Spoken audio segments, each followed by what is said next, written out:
बहुत अच्छे मार्क्स ले सकोगे सेकंड ईयर में अगर आप लोग इसी चीज़ को फॉलो करोगे। आपको फ़ायदा ये होगा कि नंबर की शॉर्टी हो जाती है कि आपका नंबर फिर एग्जामिनर नहीं काट। लॉन्ग क्वेश्चन अटेम्प्ट करने का तरीका ये होता है कि सबसे पहले देख तो उसमें से आप लोग तुक्का लगा सकते हो कि हो सकता है वो, तो फिर भी आपने उसकी कोई इम्पोर्टेंस या उसका फंक्शंस उस चीज़ का वो लाजमी साथ अपने से लिख के आना है ताकि कहीं से भी आपका नंबर ना कट सके।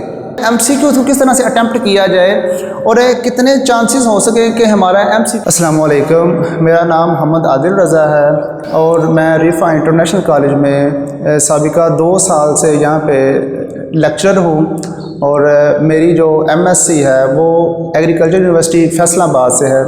तो आज हम डिस्कस करेंगे about pairing scheme of second year के जो तलबात हैं कि उनकी जो न्यू पेयरिंग स्कीम आई है बोर्ड के हवाले से, उसके लिहाज से डिस्कस करेंगे और किस तरह से हम बायोलॉजी के पेपर में किस तरह से बायोलॉजी के पेपर को अटेम्प्ट करके अच्छे मार्क्स ले सकते हैं। सबसे पहले अगर हम बात करें पेयरिंग स्कीम की जो सेकंड ईयर है, तो इस वजह से कुछ पेयरिंग स्कीम जो है वो बोर्ड ने चेंज की है और कुछ शॉर्ट क्वेश्चन है, जिन चैप्टर से पहले शॉर्ट क्वेश्चन आ रहे थे उन चैप्टर में से अब उन्होंने क्या ऐड किया, कुछ में लॉन्ग ऐड किए और जिनमें से फर्स्ट टाइम लॉन्ग आ रहे थे उनको अब उन्होंने शॉर्ट में कर दिया।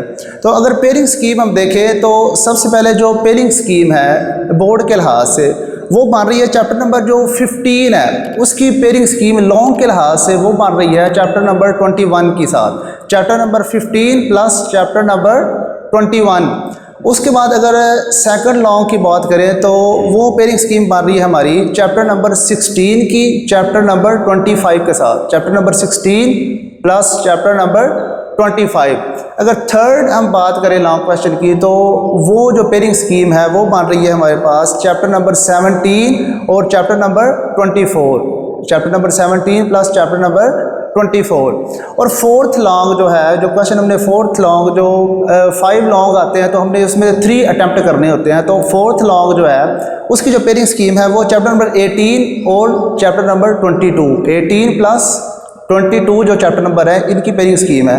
और जो लास्ट वन फिफ्थ लॉन्ग हमारा बनता है उसकी पेयरिंग स्कीम है chapter number 19 plus chapter number 23। अब ये जो पेयरिंग स्कीम बताएगी आपको, अब इनमें से भी कौन कौन से चैप्टर हमने चूज़ करने हैं ताकि हम अच्छे मार्क्स ले सकें और जो चैप्टर्स आसान है ज़्यादा लेंथी नहीं हैं उनके लिहाज से हमने पेयरिंग स्कीम जो डिसाइड करनी है। तो अकॉर्डिंग टू बी जो मेरा एक्सपीरियंस है तो मैं यही बच्चों को रिकमेंड करूँगा कि आप लोगों ने जो चैप्टर चूज़ करने हैं वो चैप्टर आप लोग चूज़ करें चैप्टर नंबर 15, क्योंकि जो फर्स्ट चैप्टर होता है वो ऑलमोस्ट बच्चों ने प्रिपेयर किया होता है और उसके काफ़ी ज़्यादा टेस्ट दिए होते हैं। तो उसके साथ जो चैप्टर उन्होंने फर्स्ट टाइम जो लगाया है लॉन्ग में, पहले नहीं था आता, फर्स्ट टाइम आया 21 सेल साइकिल नाम है चैप्टर का। तो ये चैप्टर ही टोटल 5 पेजेस का है, तो इसमें से तकरीबन 3-4 लॉन्ग बनते हैं और वो इजीली बच्चा क्या कर सकता है, अटेम्प्ट कर सकता है। तो इस वजह से मैं रिकमेंड करूँगा कि फर्स्ट जो पेरी आप लोगों ने लॉन्ग अटेम्प्ट करने के लिए क्वेश्चन चूज़ करना है वो आप लोग यही चूज़ करें chapter number 15 plus chapter number 21, क्योंकि इसमें से एक जो चैप्टर नंबर 21 है वो बहुत ही शॉर्ट चैप्टर है और इजीली बच्चा उसको क्या कर सकता है, प्रिपेयर कर सकता है। और जो फर्स्ट चैप्टर होता है वो भी बच्चे को ऑलरेडी प्रिपेयर होता है बहुत ज़्यादा, क्योंकि वो बार बार उसके टेस्ट दे चुका होता है कॉलेज में। नेक्स्ट चैप्टर जो मैं रिकमेंड करता हूँ वो है कि आप लोग चैप्टर नंबर 16 जो अगर वैसे हम बात करें तो चैप्टर नंबर 2 बनता है सेकंड ईयर के लिहाज, चैप्टर नंबर 16 ये थोड़ा लेंथी चैप्टर है लेकिन है आसान। और इसके साथ जो उन्होंने पेयरिंग बनाई है वो बनाई है चैप्टर नंबर 25 की, और ये इकोसिस्टम वाला चैप्टर है और मोस्ट आसान चैप्टर है जो सेकंड ईयर का वो यही है इकोसिस्टम वाला। दैट्स वाई आई रिकमेंडेड कि आप लोग यही पेयरिंग स्कीम को क्या करें, चूज़ करें, क्योंकि 25 जो चैप्टर है बहुत ही आसान चैप्टर है और सिंपल सा चैप्टर है, इतना ज़्यादा कंसेप्चुअल भी ये नहीं है, तो ईजिली बच्चा इसको प्रिपेयर कर सकता है। नेक्स्ट जो पेयरिंग स्कीम है अगर आप लोगों ने अटेम्प्ट करनी है तो आप लोग एक चैप्टर 17 और दूसरा उसके साथ जो चैप्टर है वो है 24। चैप्टर नंबर जो 17 है ये थोड़ा सा लेंथी है जो चैप्टर नंबर 17 है, लेकिन क्या है थोड़ा सा कंसेप्चुअल है, लेकिन इसके साथ जो बेनिफिट होगा स्टूडेंट्स को वो ये है कि इसके साथ जो चैप्टर दूसरा पेयरिंग में लगाया गया है वो एवोल्यूशन वाला चैप्टर है, चैप्टर नंबर 24। अब जो एवोल्यूशन वाला चैप्टर है ये भी टोटली तकरीबन 5 पेजेस का चैप्टर है और ये इजीली बच्चा क्या कर सकता है, अटेम्प्ट कर सकता है। मीन्स के यहाँ ये जो आप लोगों को पेयरिंग स्कीम बताई गई है कौन कौन सी, 15 प्लस 21, 16 प्लस 25 17 + 24। इसमें जस्ट आप बच्चे को 2 चैप्टर ऐसे हैं जो थोड़े से लेंथ है, जो प्रिपेयर करने पड़ेंगे और ऑलरेडी वो इनके टेस्ट भी दे चुका होगा पहले, 16 और 17। बाकी इसके साथ जितने भी चैप्टर्स हैं वो 5 पेजेस के चैप्टर हैं, 4 पेजेस के चैप्टर हैं, जैसे कि 21 है, 25 है, 24 है। 21 की पेयरिंग है चैप्टर नंबर 15 के साथ, 25 की है चैप्टर नंबर 16 के साथ सॉरी, और 24 की जो पेयरिंग स्कीम है वो है 17 के साथ। तो 24, 25 और 21 जो चैप्टर है बहुत ही इजी चैप्टर है, तकरीबन 5 पेजेस के 4 पेजेस के हैं और इजीली बच्चा इनको प्रिपेयर कर सकता है। 21 जो चैप्टर है वो हमारे पास सेल साइकिल आ जाता है, 25 इकोसिस्टम वाला आ जाता है और 24 एवोल्यूशन वाला आ जाता है, जो बहुत ही आसान से चैप्टर है और इनको प्रिपेयर करके इजीली हम अच्छे मार्क्स ले सकते हैं। एक तो ये चैप्टर्स चूज़ करने का बेनिफिट ये होगा कि उस बच्चे के जो बोर्ड में तीनों लॉन्ग क्वेश्चन है ना, जो 5 में से आपने 3 अटैम्प्ट करने होते हैं, वो सारे के सारे क्लियर हो जाएंगे। दूसरा बेनिफिट ये है कि ये जो चैप्टर्स है, जैसे कि 25 है, उसके बाद 17 है, इसमें से 3 शॉर्ट क्वेश्चन आने हैं। बाकी जो वो 2 चैप्टर करेगा साथ, उसके साथ 2 शॉर्ट आने हैं। तो शॉर्ट्स भी उसके क्लियर हो रहे हैं, यहाँ से लॉन्ग भी ऑलरेडी क्लियर हो गए अगर वो ये पेयरिंग स्कीम चूज़ करता है। उसके बाद उस बच्चे के तकरीबन 10 MCQs भी क्या हो जाएंगे, उस बच्चे के क्लियर हो जाएंगे जस्ट ओनली ये 6 चैप्टर करने से। अगर ऐसा बच्चा जो पूरी बुक अटैम्प्ट नहीं कर सकता, पूरी बुक की प्रिपरेशन नहीं कर सकता, तो उसको मैं रिकमेंड करूँगा कि वो ये 6 चैप्टर लाजमी करे, जिनमें उसके लॉन्ग भी क्लियर हो जाएंगे, शॉर्ट भी क्लियर हो जाएंगे और तकरीबन 10 MCQs भी उस बच्चे के क्लियर हो जाएंगे। कौन कौन से चैप्टर है मैं रिपीट कर देता हूँ। Chapter number 15 + 21, 16 + 25, 17 + 24। सबसे पहले इन्हीं चैप्टर को आप फोकस करें। उसके बाद अगर बच्चे ने कहना कि मैं शॉर्ट क्वेश्चन ज़्यादा अटैम्प्ट करूँ, क्योंकि लॉन्ग क्वेश्चन तो आपके ये 3 चैप्टर करके क्लियर हो चुके हैं, अब आपने करना कि आपने नंबर लेने बस शॉर्ट क्वेश्चन में और MCQs के लिहाज से। तो आप लोग सेकंड ईयर में 3 चैप्टर हैं जिसमें से शॉर्ट क्वेश्चन आने हैं, आप उनको फॉलो करें। एक है चैप्टर नंबर 20 जिसमें जस्ट आने शॉर्ट है, चैप्टर नंबर 20 में 3 शॉर्ट आने और 2 MCQs आने हैं, और आपका यहाँ भी तकरीबन 10 मार्क्स का पेपर क्या हो रहा है, क्लियर हो रहा है ये चैप्टर करने से। दूसरा आप लोग चैप्टर नंबर अटैम्प्ट करें जो लास्ट वाला chapter number 27 man and his environment. उसमें से जस्ट ओनली क्या आने हैं, शॉर्ट क्वेश्चन ही आने हैं और साथ क्या आने हैं, MCQs। Next chapter 26 man and his environment, वो आप लोग अटैम्प्ट कर लें। उसमें से जस्ट ओनली क्या आने हैं, शॉर्ट आने हैं और MCQs। इवन कि आप लोग जो बाकी आप लोगों ने चॉइस पे चैप्टर छोड़े थे, जो आप लोगों ने फर्स्ट चैप्टर जो मैंने आपको स्कीम बताई है वो अगर आप लोगों ने किए हैं, तो बाकी जितने भी चैप्टर हैं उनको आप लोग शॉर्ट और MCQs के लिहाज से करके अच्छे मार्क्स ले सकते हो बोर्ड में। इवन कि अगर आप लोग इस तरीके से तैयारी करते हो तो आप लोग तकरीबन 70-75 अबव ईजीली मार्क्स ले सकते हो। नेक्स्ट हम बात करते हैं कि पेपर अटैम्प्ट कैसे किया जाए। समटाइम बच्चे बड़ी मिस्टेक करते हैं कि बच्चे जब पेपर करके आते हैं तो वो यही कह रहे होते हैं कि हमने सारा पेपर किया और हमारे अच्छे मार्क्स आ जाएंगे, लेकिन जब रिज़ल्ट आता है तो उस टाइम वो मार्क्स उनके उतने नहीं होते जितने वो एक्सपेक्ट कर रहे होते हैं। क्यों? क्योंकि मैंने खुद ये मार्किंग की है, पेपर चेक किए हैं, तो बोर्ड में ना कुछ क्वेश्चंस आते हैं, जैसे कि सपोज कह लो बोर्ड कह देता है कि डिफाइन द फॉलोइंग, बच्चा क्या करता है जैसे उसको डिफाइन करके आ जाता है, लेकिन बोर्ड ने अगर एग्जाम्पल नहीं मांगी उस क्वेश्चन की तो आपने फिर भी एग्जाम्पल उसकी लाजमी लिखनी है। अगर आप लोग कहते हैं कि जस्ट बोर्ड में क्वेश्चन आया तो जस्ट डिफाइन द फॉलोइंग, तो आप लोग जस्ट डिफाइन करके आ जाते हो तो उसकी एग्जाम्पल नहीं लिखते। तो बोर्ड का ये रूल है कि आपने जस्ट उस बच्चे को 1 नंबर देना है। तो अगर सपोज करें ऐसे बच्चा 10 क्वेश्चन करके आ जाता है डिफाइन वाले, उसके साथ एग्जाम्पल्स नहीं लिख के आता और वो ये कहता है कि बोर्ड वालों ने पूछी नहीं हुई थी तो मैंने नहीं लिखी, तो देखें उसके 10 नंबर ऐसे ही कट गए हैं जस्ट कि उस बच्चे ने क्या लिखी है, एग्जाम्पल नहीं लिखी। तो अगर बोर्ड ने ये पूछा है या नहीं पूछा, उसने जस्ट डिफाइन किया, तो आपने फिर भी उसकी एग्जाम्पल्स लाजमी लिख के आनी। अगर एग्जाम्पल्स नहीं उसके साथ तो फिर भी आपने उसकी कोई इंपॉर्टेंस या उसका फंक्शंस उस चीज़ का वो लाजमी साथ अपने से लिख के आना है ताकि कहीं से भी आपका नंबर ना कट सके।